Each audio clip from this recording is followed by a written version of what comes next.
Ahora sí, y no está con nosotros el abogado Gustavo Dobis, pero sí está una de las integrantes del estudio jurídico Dobis y Asociados, la abogada Sofía Rossi, quien va a charlar con nosotros acerca de un tema que nos atraviesa mucho, que es el tema de los alquileres, que tuvo su momento de polémica y debate público muy intenso, con una ley que llegó, que después se fue, llegó otra, y la verdad, no sé si todos tenemos en claro cuál es la ley que nos rige ahora, qué establece, cuáles son nuestros derechos, cuáles nuestras obligaciones a la hora de hacer un contrato de alquiler, a la hora de suscribir un contrato de alquiler. Para poner luz sobre este tema está con nosotros Sofía Rossi, a quien saludamos y damos la bienvenida. Sofía, bienvenida, ¿cómo estás? Buenos días. Hola, buenos días. Buenos días a todos y toda la audiencia. Bueno, lo primero que nada, ¿cuál es la ley que nos rige hoy? Bien, bueno, sí, como decías muy bien, entre idas y vueltas ha habido muchos cambios y la realidad es que tenemos inclusive muchas consultas de cuál es la ley que empezamos a aplicar en los contratos.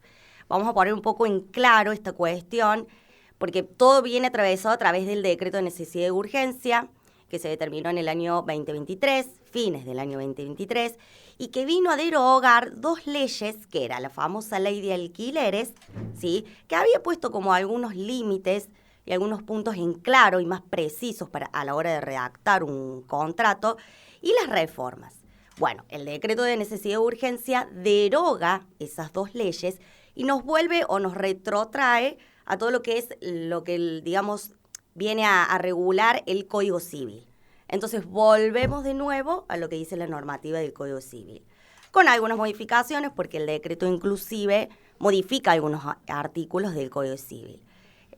Cuando no teníamos una ley de alquileres, nos regíamos por el Código Civil, después la ley de alquileres y el decreto de necesidad de urgencia nos vuelve para atrás, entonces ahora los contratos los hacemos dentro del marco normativo del Código Civil. Con modificaciones, obviamente. ¿Cuál ha sido el cambio o el regreso más notorio en un contrato de alquiler? ¿Qué es lo que se ha establecido y que nos afecta más, digamos? Y bueno, en general prácticamente son un montón de cuestiones que están inclusive en las cláusulas del contrato, porque el principio general es que ahora se determina de acuerdo a la libertad, digamos, y la autonomía de la voluntad de las partes. Entonces, por ejemplo, el precio lo pactan las partes, de acuerdo al mercado, de acuerdo al valor, a los índices, o sea, lo que las partes lo quieran acordar, en base a eso lo establecen. En cuanto a los plazos también, antes es muy común esto de escuchar que para vivienda o para uso habitacional son 2 años y para uso comercial son 3 años lo que se determina como plazo de contrato. La realidad es que hoy digamos, de acuerdo a la voluntad de las partes. Es decir, se pueden hacer contratos de alquiler hasta inclusive por meses, 3 meses, 6 meses. O sea, no hay un límite hoy para establecer un plazo. Antes, perdón, en eso del plazo, antes, cuando hacías un alquiler por meses, tenías que regirte por lo que marcaba los alquileres temporarios. Ahora no es así. Ahora no, exactamente, ahora no. Ahora las partes lo establecen y si queda, aún sea para uso de vivienda, ¿sí?, habitacional, que se entiende que no son 6 meses. Una familia que va a alquilar en la ciudad una vivienda para establecerse y vivir allí con sus hijos, por ejemplo, no va a alquilar por 6 meses. Pero la realidad es que sí se puede hacer y de hecho se está haciendo. Claro, porque sí, un acuerdo entre Sí. partes donde hay una profunda asimetría, donde una de las partes tiene el territorio que la otra parte necesita. Exactamente. Entonces, Sí. ahí es muy limitado lo que la otra parte, la que necesita el territorio, pueda llegar a incidir en la decisión, ¿verdad? Sí, exactamente. Bueno, de hecho, por ahí lo que siempre explicamos, porque bueno, si bien hoy, entre comillas, todo está liberado, no es que tampoco lo vamos a hablar para que la audiencia lo entienda, la ley de la selva, ¿sí? Hay límites, es decir, el Código Civil establece ciertos límites y se sigue rigiendo por los principios para establecer, digamos, la contratación y las negociaciones. Por ejemplo, esos límites nos interesa conocer. Por ejemplo, bueno, obviamente que hay cláusulas que por más que las partes lo pacten y por más que las partes estén de acuerdo y lo firmen, de hecho, son nulas, ¿sí? Son nulas y de nulidad absoluta, sobre todo si tenemos que hacer algún tipo de planteo y reclamo por vía judicial. Claro. ¿Sí? Por ejemplo, para que la gente lo entienda, porque por ahí tenemos muchas consultas, decimos las inmobiliarias o el propietario me pone un contrato y estas cláusulas, hasta inclusive hay cláusulas inmorales, o sea, totalmente contrario a los principios, la buena fe y las costumbres para lo que se realiza un contrato. Un contrato, claro. De hecho, hace un tiempo tuvimos una consulta y una cláusula del contrato establecía que ni el consorcio, ni el propietario, ni la administración se hacía cargo de si el ascensor tenía desperfectos técnicos y dañaba o la salud o alguno de los integrantes o, por ejemplo, los bienes de las personas que habitan el edificio. O sea, no se hacían cargo si había algún desperfecto y eso ocasiona un daño. Bueno, no. Esas cláusulas son abusivas y son nulas, se declaran nulas. Es decir, ellos no se pueden eximir de la responsabilidad civil que tienen frente a un daño, porque son en realidad, y esto es una cuestión un poco más técnica, el guardián y cuidador de la cosa. Claro. La administración, el consorcio y el propietario tienen la obligación de mantener los ascensores en condiciones.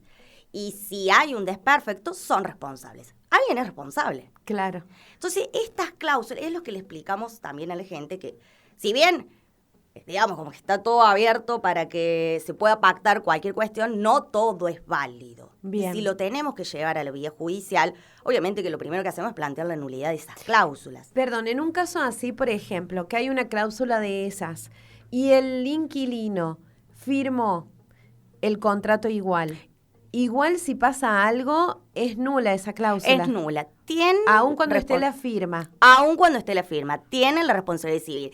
Hasta podríamos rozar un poco la cuestión de lo ilegal, ¿sí? Claro. Porque son responsables civilmente de los daños que puede ocasionar su accionar o lo que ellos se comprometen, que es tener el edificio en condiciones. Claro. Entonces tenemos estas cláusulas, ¿sí?, que por ahí le transmitimos tranquilidad a la gente, ¿sí?, tienen que responder igual. Claro. ¿Sí?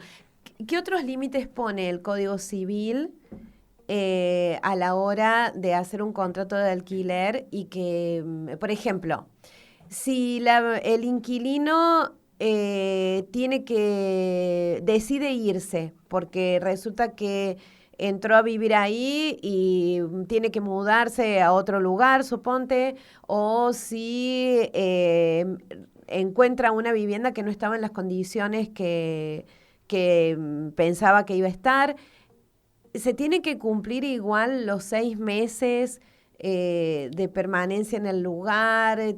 ¿Cómo es la situación ahora con eso? Sí. No, la realidad que esa también fue una de las modificaciones que realizó el decreto de necesidad y urgencia, porque antes se establecía una penalidad y una multa y aparte se podía rescindir de manera unilateral cualquiera de las partes a partir de los 6 meses de contrato.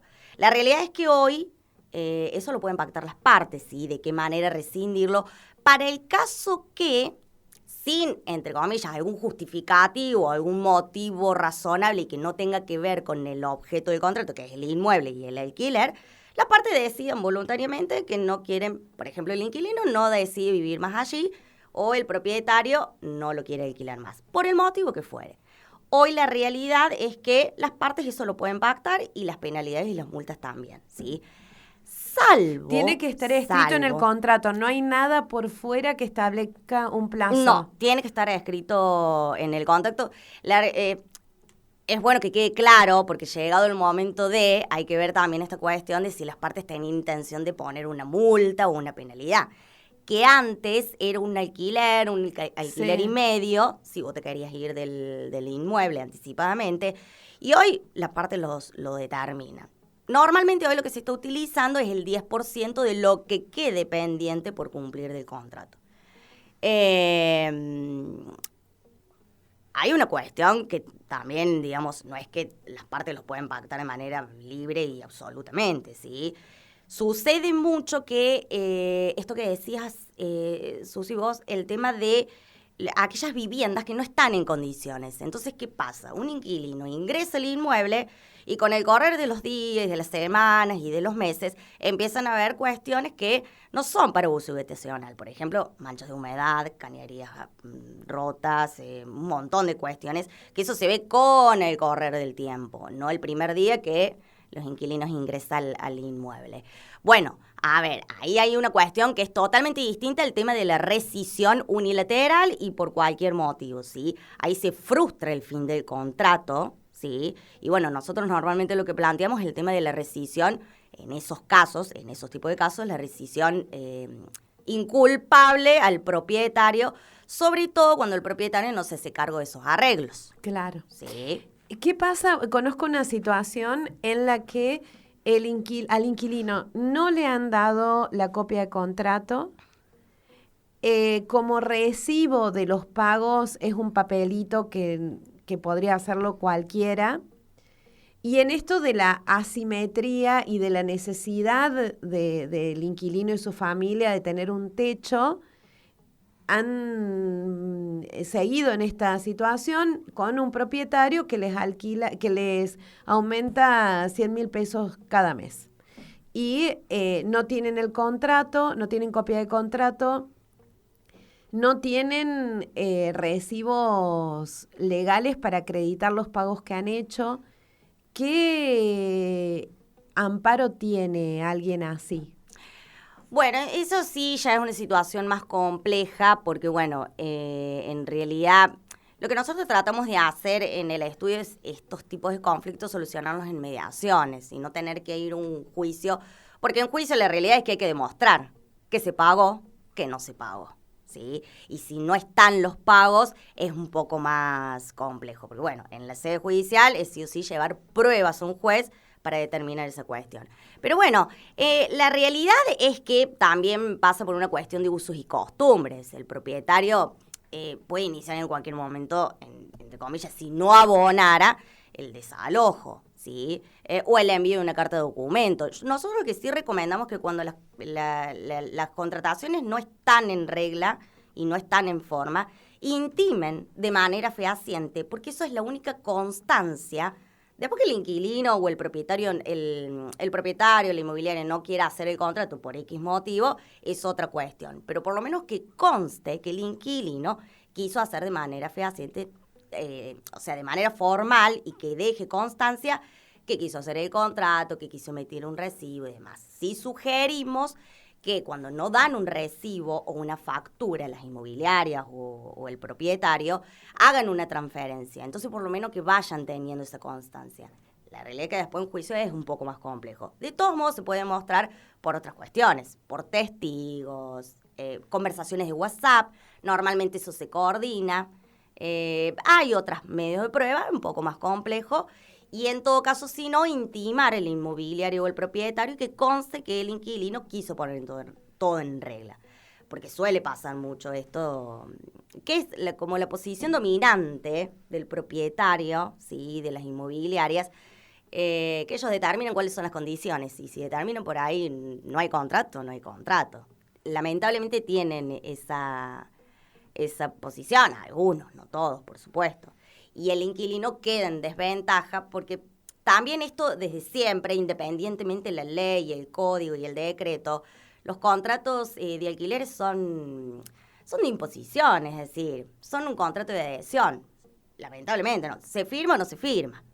¿Sí? Se establecen esas cláusulas y por ahí se pueden negociar y acordar, pero bueno, hay inmobiliarias que son un poquito más estructuradas y tienen un contrato base. Es eso.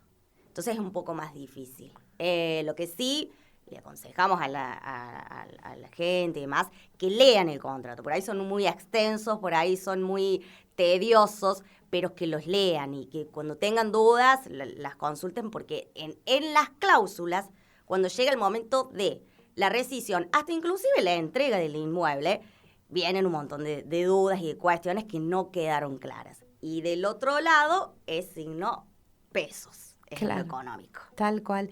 Hablando de signo pesos y de lo económico, la fianza, ¿eso sigue existiendo ¿De qué manera? ¿Hay algo que la regule? Sí, la fianza sí sigue existiendo, que vendría a ser como el depósito que antes se determinaba el depósito en garantía. Con la ley de alquileres estaba establecido en un alquiler y medio, sí, que se entregaba a modo de depósito. Y la realidad es que hoy las partes lo pueden acordar. Claro. Es la realidad. Incluso que exista o que no exista. Que exista y que no exista. Claro. Exactamente. Y si existiera, ¿tiene obligación el propietario de devolverla al final de...? Sí. Bueno, eso sí. Tiene que devolverle al depósito en garantía, lo tiene que devolver. Después las partes acuerdan en el contrato, esto hay que tenerlo en cuenta y aclararlo bien en la cláusula, si se devuelve el mismo importe o actualizado al alquiler del último mes de contrato, digamos. Pero sí, por supuesto, el depósito en garantía, el propietario o la inmobiliaria se asegure que si hay algún desperfecto, cubre con ese depósito y esa entrega. Pero bueno, si después de inspeccionar el inmueble encuentra todo en condiciones, tiene que devolverlo. Claro. Sí o sí, eso sí, no ha cambiado. Si cambiaron las condiciones, las partes pueden pactar en base a qué establecen un importe, que es por única vez, ¿sí? Porque por ahí tenemos esta consulta de si el depósito en garantía es cada vez que realizan este tema de las actualizaciones y demás. No, es por única vez, por contrato. Por supuesto que si termina y finaliza ese contrato y se renueva y se hace otro contrato, se vuelve a hacer el depósito. Y el cobro de la inmobiliaria. Si la inmobiliaria gestionó el vínculo entre las partes y cobra una comisión, ¿eso está regulado de alguna manera? La cuantía, si después cuando vence el contrato, aun cuando la inmobiliaria no haya intervenido en todo el periodo, si tiene derecho a volver a cobrar la inmobiliaria la comisión. Sí, y la realidad es que hoy en la renovación de los contratos las inmobiliarias lo están cobrando de toda manera. Por ahí se entiende que es un poco controvertido el tema, porque las inmobiliarias, ese concepto que cobran, por supuesto, de honorarios, porque les corresponde, es por el tema de las tratativas y las gestiones de poner el inmueble en alquiler y conseguir de alguna manera un inquilino. Cuando hay una renovación, se entiende que todo eso no sucedió, ¿sí? Claro, por Entonces, eso. es un poco complejo. Yo sí he escuchado que hay algunas inmobiliarias que cobran o la mitad, o se lo cobran al propietario por seguir manteniendo, digamos, la relación comercial y seguir manteniéndole el alquiler y demás. Está como un poco... No hay límites. Eso es un acuerdo prácticamente entre partes. Ahí ya interviene el propietario. Y eso, pero eso no está escrito en ninguna parte porque en el contrato no está. No, en el contrato no está.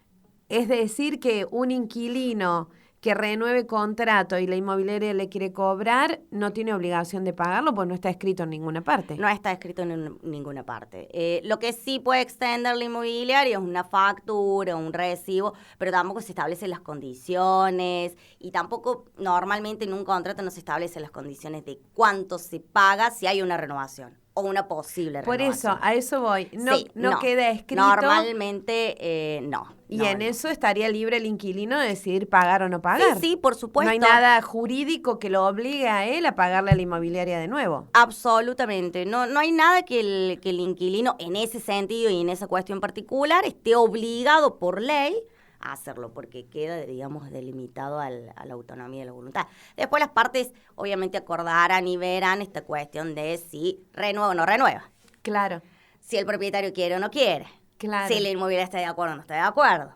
Claro. ¿Sí? Nos ha pasado a nosotros que sí, por ahí hemos intervenido en esta cuestión y decir, bueno, para que sea menos oneroso para la gente, la mitad del inquilino y la mitad del propietario.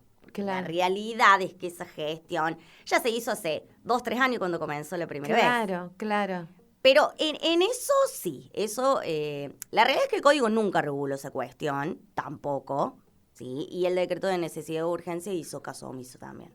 Entonces, sigue quedando esto dando vuelta, que de hecho, como decís, Susi, no está ni siquiera en el contrato. Claro.